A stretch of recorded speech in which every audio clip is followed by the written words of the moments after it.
Hey, folks, it's Mark Arum. I hope you're enjoying the Mark Arum Show podcast. A reminder, you can hear this very radio show live Monday through Friday. We're live 6 to 8 p.m. Monday through Friday on 95.5 WSB, Atlanta's News and Talk. Welcome to the show. Happy Friday. Yes, we made it. Friday edition of the Mark Arum Show with you till 8 in the p.m. Got a big show tonight. So big, I can't even run down all the things we got. You're going to get lost in the shuffle if I tell you everything that's coming up on the tonight on the show. Do you know what's weird? So I was off this Monday for Labor Day. I was out of town. And you think, 4-day week, a breeze. I'm more tired today than I would be on a normal Friday. I know. It takes forever, these 4 days. Usually, not for me. Drags. Usually it's like, I'm just 4 days today. I feel like we had to pack extra stuff in, and that's why we're tired. Is that what it is? That's what it feels like to me. My schedule was all off. I barely could get out of bed this afternoon. Literally. The only reason I got out of bed was Bosco was like, hey, it's time to eat, Dad. Let's go. Let's wake up. We do have some big stuff to talk about. Jay Black's going to join us and break down tomorrow's big Georgia Bulldog game and the big ceremony before that. Drew Boleen from The Optimist is going to talk about a great event going on Sunday. But I'm going to go back to my trip Monday. I was out of town for Labor Day weekend, and I met one of my high school buddies at the Goshen Fair, which is the great fair in Connecticut. And he's my age, 45, but he's got like a newborn toddler. I don't know. I can't tell how old I have no. Well, how old is the kid? Was it walking? Nah, I don't know. So like 1 or 2, right? It could be 6 months or 8 years old. I don't know the difference between any anything of that. after about 1 or 2 is considered a toddler. Well, I'll give you a hint. They just said their first word. So how old is that? Probably 1. Probably 1. Okay. Yeah, they're toddlerish there. Like I said, somewhere between 6 months and 8 years. If they're not in school, they're a toddler. So the story is this kid said his first word. Guess what his first word is? This blew my mind. Arum. No, that would have been pretty funny. That was my guess. Yeah. Bacon. No, what do you think a normal first word? I'll Hurry, say poopies. Mom or dad. Mama, dad, Pet's name, right? Hi. Those are usually the common first words. This kid's first word was banana. Oh, okay. He probably likes to eat banana. I was like, does he listen to the Mark Arum show? Because I call you guys the banana. And that blew my mind. I was like, no way. And the kid would say there, banana. But I mean, he couldn't like fully pronounce it. Like, right. banana. And I'm sure he was saying banana, not just rambling. it was definitely there was enough of there were enough consonants in there. Reaching for a banana too? I don't know. He just kept saying banana. So I went and did some research on first words, and that's actually not an uncommon first word for a child. Yeah, I guess not. I didn't know kids loved bananas so much. So according to the research, in English, the 10 most frequent first words for kids in order are mommy, daddy. So apparently mommy beats daddy. Yeah, obviously. Ball is number 3. Okay, yeah, I see that. Ball don't lie. That's number 3. Number 4 is bye. Number 5 is hi. Number 6, this to me is lower on the list than I thought, is no. I thought that would be the kid's first word. Like no, because you're usually trying not to teach them that. Okay. So. All right. Number 7, dog. Yeah. Number 8, baby. Number 9, I don't think this counts as a word. Woof woof. I don't know if that actually. Well, that counts might be as a word. considered as dog before they know dog. And number 10 is banana. So I thought my friend's kid was either like super special or super smart. Yeah, no. So I was like, that's an incredible first word, banana. It's just a normal kid. It's a normal thing. So that's in English. In Hebrew, banana's number 7. Wow. What the hell's going on?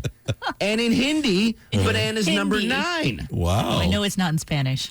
All right, what Yeah, it's not in Spanish, I can tell you that much. Since Chuck's off tonight, Longoria, you're the only one with kids. Do you remember your kid's first words? It was probably mommy and daddy. Not banana, though. No, it wasn't banana. But it was. I mean, that wasn't too far after. But banana. I don't think she said. Lily didn't say banana. She said. I think she got the B right, but the Anna part wasn't there. It was like ba. That's what I thought. Like that's a tough first word. My buddy Ron's like, yeah, his first word's banana. I was like, get the hell out of here. It didn't help that we were playing Gwen Stefani's That S is Banana around her. That's the only reason I know how to spell that word is because of that song. B-A-N-A-N-A-S. This ish is bananas. B-A-N. Anyway, I was bananas. I was like, wow, this kid's like either a genius or there's something wrong with him. Because whose first word is bananas? Well, maybe it's her favorite fruit. It's common not only in English, but in Hebrew and Hindi. That's a top 10 first word. So I was curious what my first words are. So I texted my mom on the Piccadilly hotline, and she said she sent me 4 back. So I don't know. Mama, Dada, no, and up. So you knew no. I did know right off the bat. And up, I would imagine like pick me up. Yeah. Up. Like when they want you to pick them up and carry you. Yeah. Up. I just want to have fun on a Friday. There's nothing huge local going on. Dorian's going out to sea. Just want to have some fun. A baby's first words. What were your kids' or grandkids' first words? Something unusual. I mean, if it's mom and dad, I don't need to hear from them. Right. My brother's oldest daughter, my oldest niece, hers was abuela, which is Spanish for grandma, which made my her mom and dad really angry because my mom would babysit for them all the time. So she would say, abuela. And like, what? My mom's like, or my brother's like, stop babysitting. That's fantastic. At least it wasn't cascajones. Well, she doesn't know what those are. That would have been, no one knows what that is. Scott, who's filling in for Low T Chuck tonight. Scott, do you have kids? I'm sorry I don't know this. But yeah, I got 2 kids, a boy and a girl. Do you know what their first words were? Dad for both of them. No kidding. Are you just saying that for the radio so you look like a good father? Yes. All right. Absolutely not. My kids love me. I'm diehard, man. I'm old school. How old are the kids now? 2nd grade, 4th grade. Can they say bananas yet? Definitely back. All right. So I want to know your kids or grandkids, whatever. Huela, bananas, dad. Huela? What's huela? What did you say it was? Huela. If it's something normal like mom and dad, I don't want to hear. But if you have an unusual first word, I want to hear from you. 404-872-0750, 1-800-WSB-TALK, or on Twitter at Mark Arum. 404-872-0750, 1-800-WSB-TALK. I already got one on Twitter, Deb Green. This is pretty funny. Deborah Green, by the way, the producer of the Mark Arum Show. Doug's third child's first word was SpongeBob. That's fantastic. SpongeBob. That's a hard word. That is a very hard word. I don't know how the pronunciation went on it, but SpongeBob, that's a SpongeBob. Well, that's only 2 syllables. I guess that'll work. All right, let's kick things off, having fun on a Friday. Hamilton's in Griffin. Hamilton, welcome to the Mark Arum Show. Hey, man, so I don't know if you guys have a bleep button, so I'll spare it. My little cousin said the S word for his very first word. No kidding. Right in front of everybody. It was a hoot. That's pretty amazing. I could see that happening because I know enough parents where at a certain age they'll stop swearing in front of their kids. Yeah, because they're starting to pick it up. Exactly. But as babies, I'm sure they're saying it like, dropping swear words all the time. Yeah. Oh, it doesn't matter until the first word is a bad word. Ashley's up next on the Mark Arum Show. Hey, Ashley. Hi, how are y'all? Excellent. What's going on? Nothing much. We're headed to dinner, but my husband said his first word was Oli, which was his dog. Always? Oli. Spell He it. used to say Oli, Oli, Oli. Oh, Oli. That's an interesting name for a dog. An interesting first. Where are you going for dinner, by the way? I'm starving. I'm just curious. We are going to Olive Garden. Oh, excellent. Can I tell you I'm losing sleep about that Olive Garden thing? But you didn't get that $500 card. I know the lifetime card. Yeah, for $500. That's absolutely killing me that I didn't get that. Free food forever for $500. Well, $500. Can you go with the listener that called and split a plate or something? Well, maybe, but it's one person, non-transferable. But they don't know if you're at the same table. Don't know who you are. Exactly. I can't go. They'll be like, you're not Steve Bedrosian or whoever it was. Jim's in Cumming, Georgia. Jim, first word, what do you got? Hey, Mark, you're going to love this one. My grandson, his first word was his favorite show, Jeopardy. Really? Yeah, really. That's what I said. Really? That's pretty remarkable. So I guess, the beginning of the show, this is Jeopardy. That left an impression on him. Isn't that crazy? That is crazy. Yeah, all right. That's what I'm talking about. That's better than banana, Jeopardy. Now, if you say your first word's Jeopardy, you better go on to do great things in life. You better go on. Be smart. Like win it. Or go on Jeopardy, or become a doctor or something, brain surgeon like Russ's ex-girlfriend. You need to do something well. If your first word is Jeopardy, that means you have above average intelligence. Renee's up next in Lawrenceville. Hello, Renee. Hi. My daughter Lydia's first words were sit down. She'd say, sit down. That's awesome. And she remained that bossy as she got older. No, not really. No, why do you think she picked up sit down? Busy. She was that busy, though, because she got told that a lot. Oh, she was just mimicking what you were saying to her. Right. She wasn't telling you to sit down. Like, sit Right. down, Mom. Enough of the strained carrots. I don't need any more. Sit down. Jackie's in Roswell. Jackie, you're on the Mark Arum Show. Hi. Hello, Jackie. My daughter, and this is a long time ago, but she had 2 older brothers. So she had a 5-year-old brother and a 3-year-old older brother, and which she still does, but of course they're much older. But anyway, her first word, and we couldn't believe it, was McDonald's. She didn't exactly say McDonald's, but that's what she was trying to say. But if she couldn't get the full word out, McDonald's, but she was trying. That's exactly right. Wow. But we thought it was pretty funny. That might have been Johnny Kilbas's first words. Remind me to text him and see what his first words are. Logan's in Paulding County. Logan, welcome to the Mark Arum Show. Hey, Mark. I love 95.5. I listen to this show and every other show all day, every day. Preach, buddy. Thank you so much. Giving y'all props. The only witness to this was my deceased wife, God rest her. Sorry, man. Yeah, it's okay. But our daughter was still on the floor stage, on her back and sucking on a pacifier, maybe, 6 months or somewhere or less. And she parroted us. My wife asked, well, what are we going to have for dinner tonight? And I said, I don't know. We would just cook what you got. Cook what you got. And we heard it again. And where did that come from? And we looked down, and she said it again. I swear to everything I know. Cook what you got? That's not even a word. That's a whole phrase right there. Exactly. And that was the only phrase she ever said. After that, it was just da-da, mama, a couple of years later. Tell me she went on to become a world-famous chef. I'm still working on it. She's only 4. She'll be 5 in October. Oh, good. We got plenty of time. Logan, thanks for listening, and appreciate you calling in. Your kid's first word, something off the wall. My buddy's son, 1 year old, bananas. To me, that is bananas. That's his first word. On Twitter and Instagram at Mark Arum. This is the Mark Arum Show. My friend's son's first word was banana. Any oddball first words for your kids on the Mark Arum Show? Eric's in Atlanta. Eric, what was your kid's first word? It wasn't my kid. It was my brother. Okay. And when he was like a year and a half old, and he hadn't said a single word, and he was just, everybody was anticipating his first words, and he was a happy little boy. And we're watching TV one day in the living room, and he's crawling around on the floor. He sits up during a commercial, and his eyes were locked to the TV, and after the commercial was over, he said, Duncan Hines. That's remarkable. I'm hungry. I want a Duncan Hines cake, Longoria. Make it happen during news, weather, and traffic. We'll come back. Your kids' first words, 404-872-0750. It's the Mark Arum Show on 95.5 WSB. Hi, this is Louis Gossett Jr. This is the Mark Arum Show. And if you have any common sense, you should listen to the Mark Arum Show. Thanks, Louis Gossett Jr. Don't forget, when you're home, you can listen to the Mark Arum Show via Amazon Alexa or the WSB radio app. And if you miss any of our show, you can check out the podcast on WSBradio.com or iTunes. Most of the gang here today, Deb Green, Longoria, Low T is off. Scott's sticking around and screening your calls. We were talking about kids' first words, children's first words. My buddy from high school, I met his son over the weekend, and his son's first word is banana, which I thought was bananas, but it turns out that's a fairly popular first word. What was your kid's first word? And then on a related story, Deb, this is a study out of England. I did a lot of research on the show tonight, guys. I hope you're proud of me.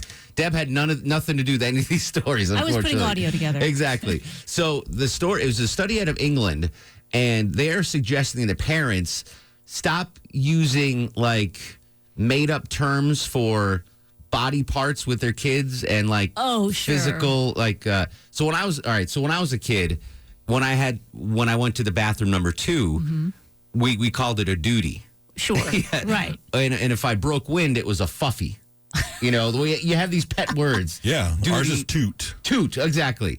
But I don't know if they're saying don't use that, but for body parts, they're saying don't call it flower. Or they're saying use the anatomical term. Yeah, so that there's less of a stigma when it comes. So if you're taught to never use that word and call it a flower or whatever, everything is gender neutral now. It doesn't even matter. Yeah, I guess, but I don't know. What do you teach? We refer to it as kuka. That is exactly what you're not supposed to do. Kuka. They did get confused because then they got confused between the front and the back. Yeah. Like What they you're would be talking like, about. yeah, Yep. they would be like, my kuka hurts, and we were like, oh, we thought maybe it was the front, but it was really like, back my, kuka. right. Yeah. So then we kind of had to like Kuka. Yeah, kuka. Kuka was the word we used. That was my wife. She made it up. I went with it. All right. So it's not a Spanish translation of anything. No. There's right. nothing Spanish about You know, the that. next time I'm in front of Longoria's daughters, I'm going to ask Longoria how his kuka's feeling. Yeah, they'll tell you. They'll tell you. What about like duty? What do you call that? Just going potty. Potty? Yeah. Hurry poopies? Yeah, I guess so. Hurry. But toot is, passing gas. So Longoria, when he had his dogs, again, I'm sorry for your loss. And when he wanted to go to the bathroom, he would say, hurry poopies to the dogs to make him go. And at Longoria's daughter's birthday party, I went up to his daughters. I'm like, hurry poopies, hurry. And they're like, no. Anyway, I just thought that was interesting that you should use the anatomically correct terms with your children instead of... As long as they do that in schools, because honestly, kids are with their teachers probably more than parents. So if they're saying it at school, they'll probably pick it up more than they would at home. But the problem is you got parents like Longoria that are making up words. Yeah. So, that, your daughter goes to the teacher, hey, my kuka is itchy. Yeah, we did have to explain that to a couple of teachers. So, that what that meant. But I think it'd make it simple if you use the actual words. Like, as long as people stop being offended by the actual words. Yeah, exactly. Well, that's why people get offended, because at an early age, we're taught those are words you shouldn't say. Right. I see right now, I don't even want to say them on the air. Exactly. It's like... It's like you have to whisper. Exactly.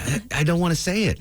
That's because when I was a kid, I don't remember what my parents called my kuka when I was a kid. I don't remember. I have no recollection anyway. Chuck and his mom would know, though.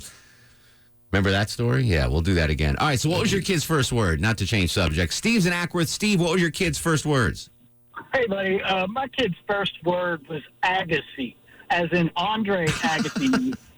He heard it on the news or whatever and just blurted out Agassi, man. I'm going to go on the record and say your kid is the first child in the history of the world to have their first word be Agassi. I can't imagine it.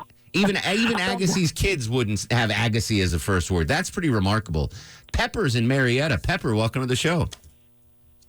Hi. I have two of them for you. Okay. My daughter, she, her first word was remote controller, as a remote control.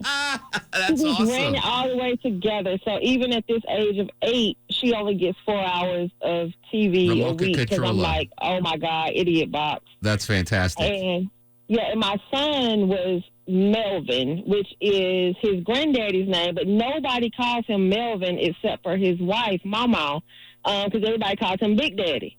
So, but he calls him Melvin. Melvin. I'm glad you didn't have an ex-boyfriend named Melvin, Pepper. That would have gotten awkward. It would have been horrible. Yeah, your husband like, Melvin, the guy you dated in high school? What the hell's going on with that? Charlie's in Gainesville. Charlie, welcome to the show. Hey. Hey, buddy. My son was born overseas when I was in the Army, and it was a military word. His first word was hoo-ah. Hoo-ha. No, not hoo-ha. Hoo-ah. Hoo-ah. Hoo-ah.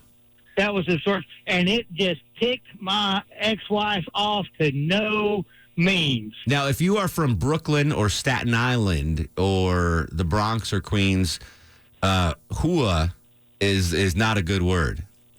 Use the correct word now, Mark. Yeah, no, it's like, oh yeah, your sister's a hooah. You know what I'm saying? So that wouldn't fly well in the 5 boroughs. Your sister's a hooah. I can say that on I'm not actually saying the word. I just think scent of a woman. Yeah, hoo-ha. Yeah. Awful movie, by the way. If you watch that again, that was not a good movie. I mean, at the time, you're like, oh, this is great. No, it wasn't that good. All right, do you know what is good? Russ in Gainesville. He's coming up next. 404-872-0750, 1-800-WSB-TALK. Your kid's first words. If the lines are full, you can tweet at me, at Mark Arum on Twitter, Instagram, at Mark Arum. Hang tight. It's the Mark Arum Show, 95.5 WSB, Atlanta's News and Talk. Welcome back to the show, 6:53. By the way, Deb Green, I know you want to note it was an 8 on the Mark Arum Show back sweat meter today. Russ joins us in Gainesville. Russ, welcome to the show. Come here a minute. I want to talk to you. What's going on, brother? Hey, buddy, can you hear me? I'm on speaker. Perfect. What was your girlfriend's first words? My girl, she's right here next to me, Pamela. Remember Pamela? Oh, of course. She's so beautiful. She's sitting right next to me. Say something, Pam. Hello. Pam, he thinks you're hotter than the Coppertone model that he once dated. She is. Pam is everybody wants Pam. In fact, I'll tell you what, there's a couple of guys that owe me money because they both bet me I'd never get her. And you just scooped her up on a park bench and took her for margaritas. Well, no, it wasn't that easy. It was a long time before she finally went with me. Excellent, it was excellent. Very difficult. Russ, I'm going to keep you locked in. I want to get a couple of calls on before we let you go. Doug's in Tucker. Doug, what was your kid's first word? So my son pronounced the word vacuum as vacuum. That was his first word. That's an interesting first word. Grew up to be a housekeeper like Alice on the Brady Bunch. JC's in Jefferson. JC, what was your kid's first word? I don't know, but I got a magic trick for you. Okay. Hang on the line. Longoria is going to talk to you about the magic trick. Teresa is up next on the Mark Arum Show. Teresa, what was your kid's first word? Hi, Mark. It wasn't his first word that was so unusual, but his fourth word. Okay. Because I worked for a cookie and cracker company. So my son's fourth word was goldfish. Goldfish? Goldfish. All right. He actually said goldfishies. They're delicious. That's not bad. He developed an eating disorder later in life. But Bob's in Gainesville. Bob, what was your kid's first word? Believe it or not, it was onion head. Ladies and gentlemen, nice. I think we have star of the show. By the way, I haven't been able to work that into a conversation yet. Although Maya called me an onion head last night, which was pretty funny. Yeah. My wife's favorite word was crap. So naturally, this precious little baby girl says crap. C-R-A-C-K? Oh, crap. Oh, crap. Marietta's in Marietta. Is that true? Is your name Marietta and you live in Marietta? Yeah, that's my name. That's destiny. I know, right? I'm not even from here. What was your kid's first name, Marietta in Marietta? His name is Brent, and his first word was Coke. Like cocaine or Coca-Cola? No, I didn't even say that. Like Coca-Cola. Like Coca-Cola. That was his favorite drink. Wow. Great parents, right? No, yeah. How are those dental bills later on in life? They were okay. My parents rarely let me have soda when I was a kid. I still haven't let They them have never soda. kept it in the house. And when they did, it was like diet raspberry ginger ale or something like that. Russ, you got a son. What was his first word? Do you remember? I think it was defects.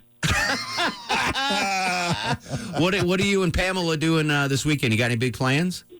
There's a band across the street at this place called Recess, and they play old disco music, like from the 70s, like Burn, Baby, Burn. And they're fantastic, and I'm trying to talk her into going there with me. Well, listen, there's a ton of great stuff coming up this weekend. Brittany from Accessatl is going to join us next half hour and break it all down. All right, JC and Jefferson. JC, what's the magic trick, buddy? Okay. Pick a number between 1 and 10. Do I tell you what it is? You can if you want to. Sure. You don't have to. Okay, I did. Now what? Okay. Take your number 10 if you pick that one. Take the 1 and flip it upside down, and here's your magic.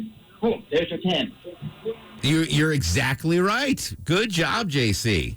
Did you get that long ago? Did you copy that? I got it. I wrote it down for my daughters. What do your daughters call the thing? Kuka? Kuka. All right.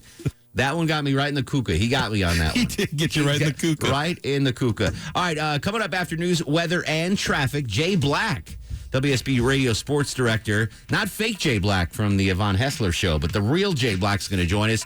Big events going on tomorrow in Athens, including Game 2 of the Bulldog season and a pre-game ceremony that you are not going to want to miss on Twitter and Instagram at Mark Arum, Facebook Mark Arum WSB. Hang tight, Friday edition of The Mark Arum Show. The Mark Arum Show is performed before a live studio audience. No, I want this town to be near you. I stand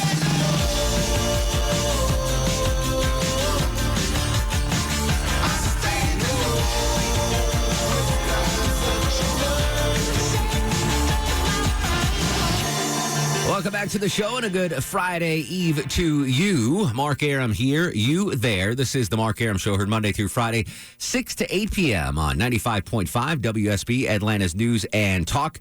Got most of the gang here tonight. Deborah Green produces the show. Longoria, the stoic Eskimo on the other side of the takeout window. Low T Chuck has the night off. Don't forget, you can register for free gas still online at WSBradio.com or the WSB Radio app, and then listen Monday morning, 8 a.m. When else, Jay Black? 8 a.m.? 10 a.m., 4 p.m., 5 p.m. That's why you get the big bucks. WSB Radio Sports Director Jay Black in studio before he heads to the Classic City. Bulldogs season in full swing. Game 2 tomorrow between the Hedges at Sanford Stadium, taking on Murray State. But I guess the big headline tomorrow, assuming the Dogs win, is not the game itself, but what is going to happen before the game on the field, Jay Black. Yeah, it won't be just Sanford Stadium anymore. First time since they built the stadium 90 years ago that we'll have a little different name for it. Dooley Field at Sanford Stadium will be dedicated before the game, of course, to honor legendary UGA coach and athletic director Vince Dooley and his 40 years of service in Athens. For new folks in Georgia that might not know about Vince Dooley, you know, there's young people that listen to the Mark Arum Show, and Vince Dooley was a legend back in the day. Give us a brief nutshell of why Vince Dooley is a legend at Georgia. 201 wins, 6 SEC championships, a national championship. As a coach. 25 years as the coach. While he was the coach, he took on athletic director duties about halfway through, and then spent another 25 years basically as the athletic director. So mesh all that together, 40 years of service from 1964 to 2004. And his athletic director tenure was just as good as he was as a football coach. And a true Southern gentleman. If you ever had the chance to meet Vince Dooley, I've met him a couple times. What a nice guy. He and his wife, Barbara, just class people. So tomorrow before the game, let's start with the radio show. What time are things going to get kicked off tomorrow? We got a pretty big tailgate show coming up tomorrow. We'll start things at noon, and we've got guests scheduled everywhere from Kevin Butler to Herschel Walker to Billy Payne to Vince Dooley himself. Everybody's coming back. That can for this dedication for Vince Dooley, and then we'll kick off at 4 right after the dedication against Murray State. The coverage begins here on your home of the Dogs at noon on 95.5 WSB Atlanta's News and Talk. Kickoff at 4 p.m. Vince Dooley, very humble man, Jay Black. What does he think about him actually being, the field being named for him? I'm proud of that, but I'm more proud that it's something that will be very, very special to my family for generations to come. So every time I kind of asked him, what he thought about how it feels, what he mean, he kept pushing it off to other people. It's great for my family, it's great for the other players. He really wouldn't get into that, but it's just incredibly. It's got to be an amazing honor to know that forever and always, your name's on this football field. And I asked him, he's also, among the many things he's taken up as hobbies and retirement, as a historian. So he knows all about the only other 2 people in the 126-year history of Georgia football who've had their name attached to the venue. Dr. Hurdy was the father of Georgia football. Then Professor Sanford, president, who was the one that started the Red Black, which was actually the organ for football. He was sort of the athletic representative as well. Then he became chancellor, and he was the one more than anybody that got that stadium to be built, particularly after going over and getting beat by Georgia Tech, where they had the big stadium, and we didn't have one. So, in 1929, actually 1927, Georgia had a team that could have won its conference then, had to take its home game to Tech because they only had Hurdy Field. Tech had the big stadium and lost to Tech. And at that point, they said, not again. We're making a stadium, and Dr. Sanford got the stadium built, same place it is now, only 62,000 more seats, and then we'll have Dooley Field attached to it tomorrow. WSB Radio Sports Director Jay Black joining us on the Mark Arum Show. Jay will be covering all the proceedings live tomorrow. Again, Dooley Field at Sanford Stadium. The ceremony will begin tomorrow before the game. Our coverage starts at noon, kickoff at 4 p.m. What I really love about this, and knock on wood, I hope Coach is with us for a long time, but he's getting up there. I love that the movers and shakers, the Board of Trustees, whomever made this happen, got it done while he's still with us. He's going to be there for the ceremony. His 87th birthday was Wednesday. Wow. 87. And, he obviously he's not 40 years old anymore, but he's still, you don't think he's 87. Not at all. But, and in this, it should have happened a while ago. Sure. But there's, as things go with universities, politics involved, yada, yada, yada. A lot of red tape. Yeah. Apparently, Governor Kemp cut a lot of that red tape when he became the governor. They've been friends for years, so Governor Kemp helped push that ball forward there. So, yeah, all his family's going to be there. He's got great-grandkids now. Wow. They'll all be there. So, yeah, I can't imagine what it's like to be him, just to have that pride and that honor bestowed upon you. Excellent. All right, so that's before the game. We need to talk about the game. We got a nice win against Vandy. Wasn't as big a margin of error, margin of victory as some would have liked, but we got the win, SEC win. On the road. Now we're at home against Murray State. What do we expect to see tomorrow? A lot of people playing football for Georgia. That's what we expect to see tomorrow. Murray State, they are 1-0, which is kind of a rarity on Georgia's schedule right now. Yeah. A lot of teams that are on Georgia's schedule got beat last week. But Murray State beat Pikeville, which is an NAIA Never heard school. of it. Okay. Yeah. So they're from Kentucky. Coach Smart says they like to run an up-tempo offense, so we'll see how that goes. But, yeah, Georgia should be just fine. So we'll get a taste to see a lot of the younger guys. And for Georgia, they need to get quarterbacks other than Jake Fromm. Sure. Get some snaps, yeah. Because you've got a former walk-on quarterback and a walk-on quarterback behind Jake Fromm right now. Well, last week, not only did Georgia win, but we saw a couple of former Georgia quarterbacks perform very well out west in Washington and in Ohio. Bulldog Nation okay with that, with Eason and Justin Fields. And Fields doing well at another school? Good for them, and then hopefully we'll beat them down the road. But, Georgia's got their guy. They're pretty happy with Fromm. He's the man. He's run off 2 5-star quarterbacks, but that's just the way college football is now. You can't – it's hard to have quarterback depth because everybody wants to play. So Stetson Bennett, the fourth, is the backup. Used to be a walk-on, went to junior college, came back to get a scholarship here, and then it's walk-ons after that. So want to see the mailman, Stetson Bennett, get a lot of snaps tomorrow against Murray State. WSB Radio Sports Director Jay Black in studio on the Mark Arum Show again tomorrow. Georgia and Murray State, our coverage begins at noon, kickoff at 4. I saw this on Twitter this morning, Jay.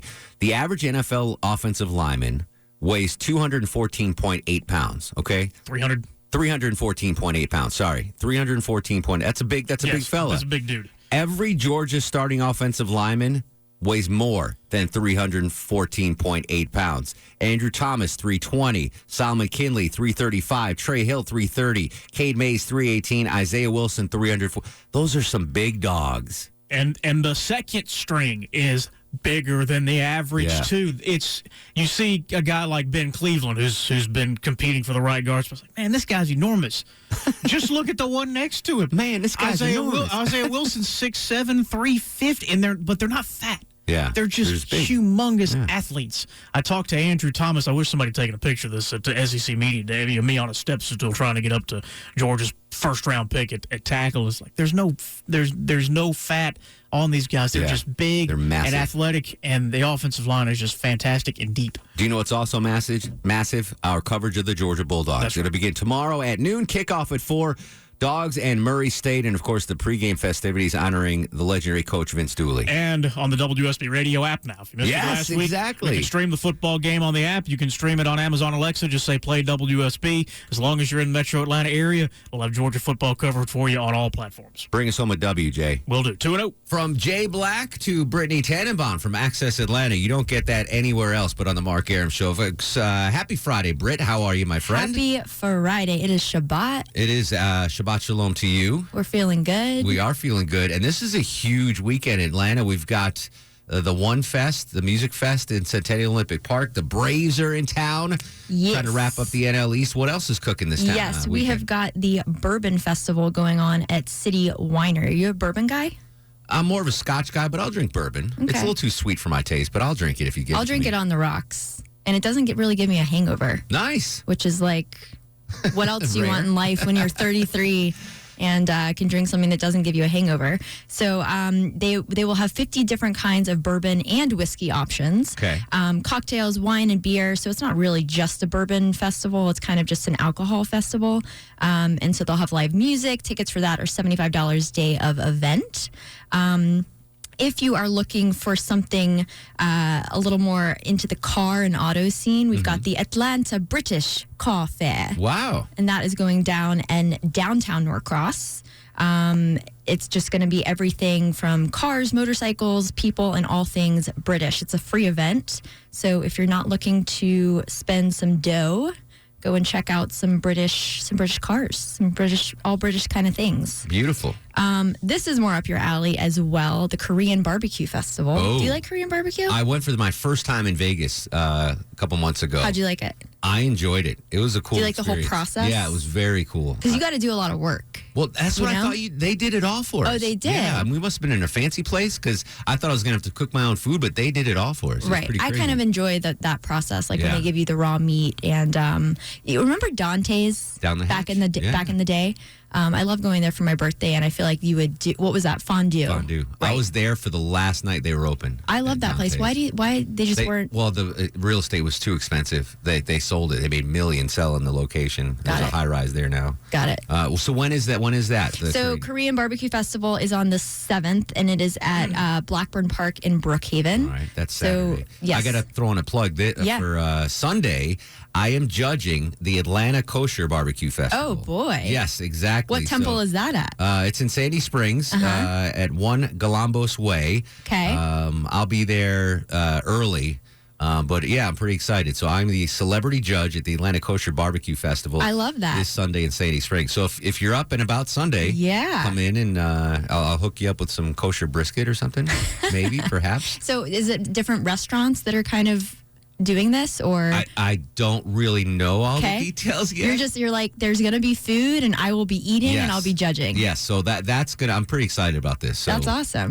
That's gonna be Sunday. Do you know what you're gonna wear? That's important. I don't know what I'm gonna. Probably a WSB TV polo shirt Okay. is probably what I'm gonna Some wear. cargo shorts. Yeah, and- no, and not cargo shorts. That dag nabbit. Another thing, and this is coming up next half hour on the show. Yes. There's a luau at the Optimist. Oh. We're going to talk to one of the head honchos in the Ford Fry Empire. He's going to tell us about that. But that also is Fancy. on Sunday. So, and the NFL season starts. The Right. Bulldogs are here. Yep. A lot going on there. My boyfriend was doing his. Do you do fantasy football? I assume you do. I'm in like 8 leagues. Yeah. You know, I love football, and I guess he's in a few different leagues, Yeah. but like the draft was going on, I guess, Monday and Tuesday night Sure. at like 10 o'clock. I'm like, football, number 1, Brittany, number 2. And it's Well- like, on deck. Your pick. I'm in that league with the same that Oh, you're my on the God. clock. Like, can we just tune this? Exactly. You know, I was like trying to read a book in bed. It's football just to, season, Britt. You got to get I know. it done. I gotta take it in and just accept it. All this stuff is available on WSBTV.com and social media. Where Yes, can we hit you up? at Accessatl, and I am at Britt Elise, BRITTILISE, and follow us on Instagram. Hit us up. Cool. I'll see you next week. Okay. Hang tight. We'll be right back. This is The Mark Arum Show. Mark Arum on 95.5 WSB, Atlanta's News and Talk.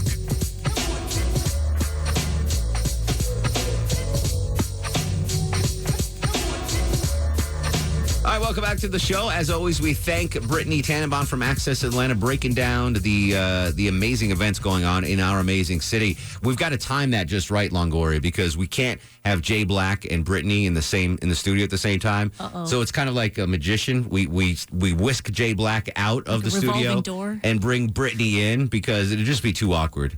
Jay's starstruck when he sees Brittany. Too awkward for Jay. Yeah, she's a very pretty girl. Yeah. And Jay Black likes pretty girls, so it's kind of anyway. There's a lot of juggling that goes behind the scenes to make sure that Jay can do his segment focused and not creep out Brittany, and Brittany can come in and feel safe.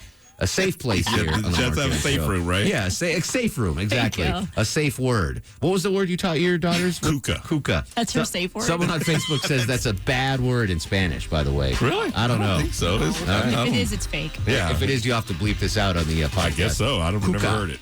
All right, Longoria is going to take care of all our kukas, and then we'll come back after this. Can we do that? Yeah. All right. On Twitter, at Mark Arum, Facebook, Mark Arum, Mark Arum WSB on Facebook, and Instagram, at Mark Arum. This is The Mark Arum Show.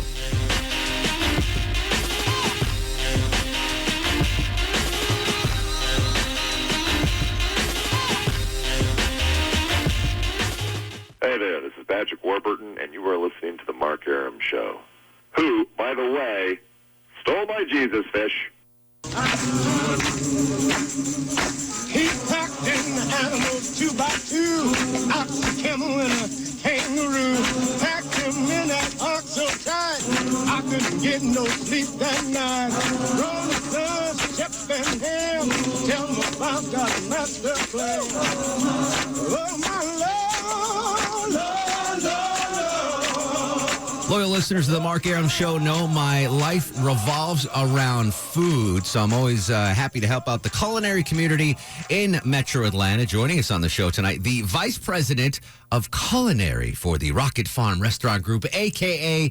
Ford Fries Joints. It's Drew Baleen. Drew, welcome to the show. How are you? Hey, thanks for having me on. I'm good. I'm really excited you're here. First of all, I want to talk food with you, but this Sunday, The Optimist, which is one of my favorite joints in town, is ending the summer with an epic summer send-off, a summer luau. What's going on there? Summer luau. So we got a big pig roast. This is one of my favorite events. I think this is our second annual one that we've done. We bring in a couple pigs. We do it sort of a Hawaiian luau style pig roast, except I'm not sure that the fire department would let us dig a huge hole in the ground out in West Midtown. Right. So we bring in these boxes called kahachinas. We bring these pigs in, a little bit of sort of traditional soy, pineapple marinade. Some banana leaves go down, and we roast this pig. It's like a coals on top sort of situation. So these pigs are splayed out, and that skin just gets super crispy. Everybody kind of runs through. We got some sides to go with that. We got some pork sliders out. We got some raw oysters. We got some roasted oysters. We got that makes shrimp. Sense with the oysters. I was trying to think where the pig theme fits in with the Optimist, the seafood. Oh, it's fun just to kind of get outside of the seafood sort of box that we're stuck in over there and roast a pig every once in a while. Very cool. But we'll have some oysters too. All right, so the summer luau is this Sunday, September 8th, from 3 to 8 p.m. It's $55 per person. That includes food, 2 drink tickets, tax, and gratuity. How can we get these tickets? Tickets are sold through Eventbrite. There's a link on our Facebook page. There's a link on our Instagram page. So this is the Optimist Facebook page. The Optimist Facebook page, the Optimist Instagram page, and through Eventbrite, you can purchase tickets on there. Excellent. So Drew Baleen from the Ford Fry Joints around Metro. How many are there now? There's 7, 8, 9, 10? 7, 8. I think there's actually now, we just opened another one in Nashville. We're having a tough time tracking how many there are. There's 17. 17 total. Don't quote me on that. No problem. And you started at 246 in Decatur. Started at 246 at the second one. And now I love that place, 17. by the way. It's very inconvenient for me to get to Decatur. It's hard to get over there. I live over there. If you live over there, it's great because the food in Decatur is amazing. But I live on Howell Mill. Okay, and that's it's just like there's no direct way. But when I do go to Decatur, 246 is amazing. I'm a big Italian food freak, so that's good stuff. Spaghetti and meatballs. Yeah. So I was just in Connecticut last weekend, and I had the Sunday Italian dinner at my friend's mom's house, and I mean a pot of meatballs and sausage, bigger. I mean, like probably you could roast a pig in it. It was just the sauce, the gravy, the meatballs. It was oh so good. Oh yeah, it was oh so good. So you started there, and you worked your way to this vice president of culinary position, which is pretty cool. I guess there's so many now. I guess we need a vice president for the culinary, but it's fun. It's an interesting position. I go around, I work with the chefs on their new menus. I do a lot of the concept development for all the new stuff that's coming down the pipe. I just drive around. I do a lot of eating these days, which is that's fantastic. Well, you don't look like you do a lot of eating. I do a lot of jogging as well. Well, Ford all of a sudden is like in shape and buff and everything. I know, he's looking great. I miss old chubby Ford Fry. He was more relatable than this buff guy now. I agree. Drew, let me ask you a question. Folks maybe not familiar with all of Ford's restaurants. Give me a couple of dishes they could try. There's some standout dishes at a couple of the restaurants. Man, that's a tough. My favorite. I'm kind of I eat all this fancy food, but like I'm just sort of a simple kind of guy. One of my all-time favorite dishes is we have these steaks at Marcel. Meats by Lynn stuff. So like just for me, the simplicity of just a steak on a plate with a little bit of brown butter and some veal chew.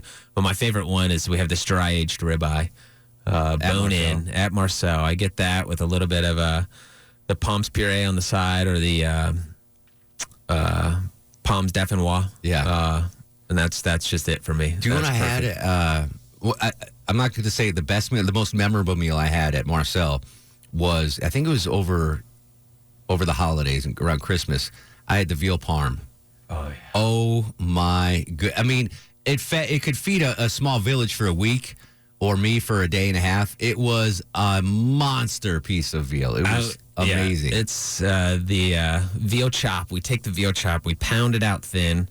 a little bit of breading, and that gets sort of fried in butter, and then we top it with a little bit of San Marzano tomato, some mozzarella, a little bit of Parmigiano Reggiano, some basil, and we just throw it in the oven and just bake it. It's so good. I'm glad you brought that. Everybody kind of forgets about all the entrees at Marcel. Exactly. Well, you got the burgers and the boozy shakes and all that stuff going on. Yeah, amazing stuff. All right, I'm officially hungry now. Drew, thank you. The link to the luau, which is this Sunday, 3 to 8 p.m. I imagine I'm going to, if my girlfriend's listening right now, I imagine I will be there. So you can come see me and enjoy the pig roast and Blue Point oysters, pork sliders, peel and eat shrimp. Good stuff. The link is on the Optimist Facebook page and Instagram page. I'll tweet it out and put it on my Facebook page as well. Drew, thank you so much for coming in, buddy. Hey, thanks for having me. All right, joining us on the Mark Arum Show now, local kid done good. Paul Downs Calazo joined us on the program, and you might be saying, oh, I know Paul, or who the heck is Paul?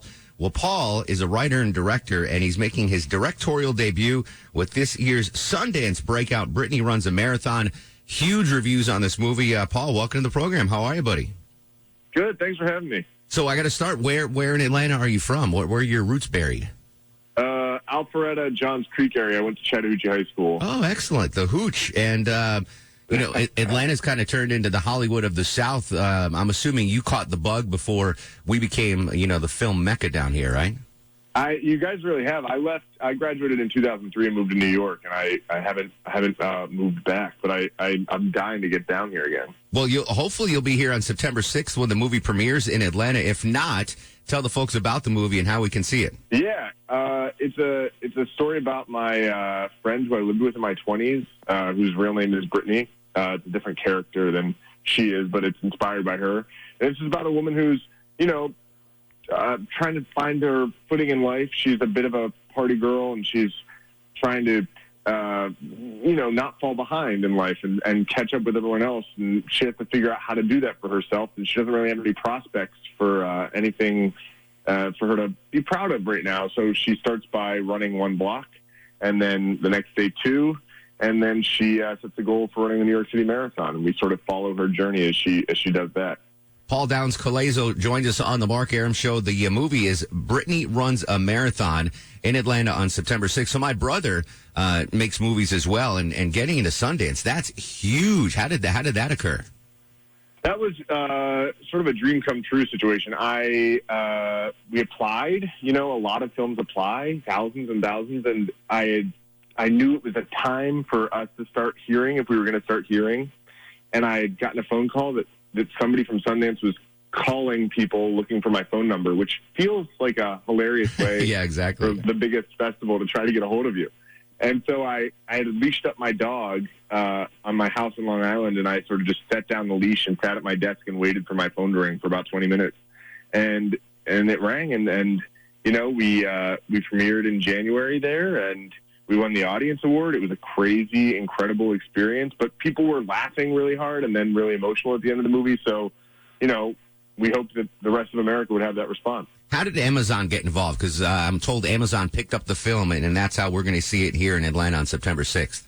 Yeah, so right after the film premiered, there are these iconic Sundance bidding wars where sometimes movies spark a lot of interest, and then you just sort of stay up all night as different bidders tell you why they should, take your film and show it to the world. And so we were lucky enough to be in a situation like that where we were dealing with a lot of possible buyers. And Amazon came into the meeting with 14 people talking about their personal relationship to the movie and how much they loved it and they saw themselves in it and how they wanted to bring it to the world in a theatrical way. It was really important to me that people got to see this in theaters because it's a movie about community and about sort of learning to empathize with people that you don't normally empathize with. And I thought that that's done shoulder to shoulder with a friend on one side and a stranger on the other. So Amazon was really supportive of that, and they came in with the winning offer.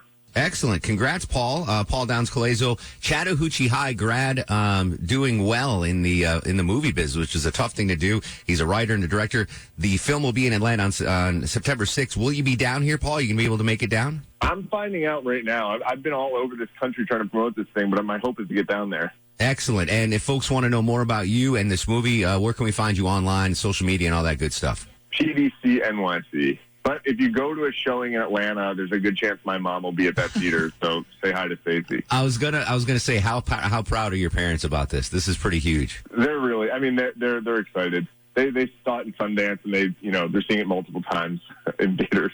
Because I would imagine when you go off and say to your folks, hey, listen, I'm going to go be a writer and director. Like, come on, get a real job, be an insurance salesman or something. And then this is kind of a nice validation that, hey, I made the right career move. They were always supportive, even when I was in high school and I would be off with my camera somewhere. They were, in hindsight, impressively supportive of a kid with a camera and a dream. Good for them. All right, Paul, tell us where on social media we can find you again before the movie premieres here in Atlanta. I'm on Instagram and Twitter at PDCNYC. PDCNYC. Paul, thanks for joining us. Congrats, and hopefully we'll catch up when you're in town. Thank you so much for having me. And I'll save you the Nashville hot chicken sitting here for you, too. Appreciate it, Paul. All right, thanks to Drew Boleen and Paul Downs Calazo. I'm going to try to make that luau at the Optimist this week, but tomorrow... Sunday, rather, I've got to host that or judge that kosher barbecue contest. So I don't know how much time and space in my stomach I have, Deb Green, on Sunday to do all that. Maybe I can send you in my stead to the pig roast, to the luau. I would do that. If it involves a costume, I will go. I think you can wear a costume, Longoria. If it's luau, I would show up in a costume. Wear a costume anywhere, I would assume. Yeah. Longoria's going to show up in his Texans jersey. Yeah, that's my costume. I'm assuming that's what you're doing this weekend, is just watching football. Well, Monday night is the Texans, so... Oh, so you can relax on Sunday. Too. Are you going to be here Monday then? I am. Oh, okay. Yeah, I'll be here. That's why he's stoic, Deb Green, because he shows up even when his team's playing on a Monday night. On a Monday Night Football where everybody can see it. He's going to be here working. Good stuff. All right, we'll be right back. We have one segment to go. Hang tight. It's the Friday edition of The Mark Arum Show.